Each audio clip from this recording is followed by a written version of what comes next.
Salam əziz abituriyentlər, 3 nömrəli sualın izahını təqdim edirik.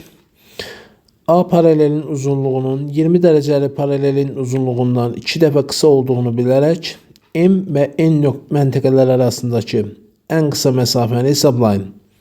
Burada bizə təqdim edilib, nəzərə alınmalıdır ki, 20 dərəcəli paralelin 1 dərəcə göğsünün uzunluğu 104,6 kilometrdir. İndi biz verilənlər əsasında məsələni həll edək. Qeyd edir ki, A paralelinin uzunluğu 20 dərəcəlik paralelin uzunluğundan 2 dəfə azdır. Və burada qeyd olunur, 20 dərəcəlik paralelin 1 dərəcəlik göğsünün uzunluğu 104,6'dır. Əgər 20 dərəcəlik paraleldə 1 dərəcə göğsünün uzunluğu 104,6'dırsa, A paralelin uzunluğu 20 dərəcəlik paraleldən 2 dəfə azdırsa, müvafiq olaraq 104,6'nı 2'ye böldükdə biz alacağıq 52,3 kilometr. Yəni A paralelinin 1 dərəcəlik göğsünün uzunluğu.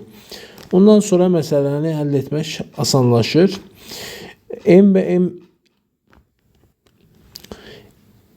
və N məntəqələr arasında olan dərəcə fərqini hesablayaq.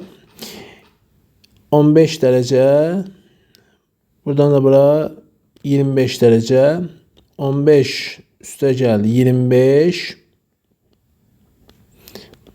olacaq 40 dərəcə. Yəni M və N məntəqələr arasında 40 dərəcəlik bir göğs var.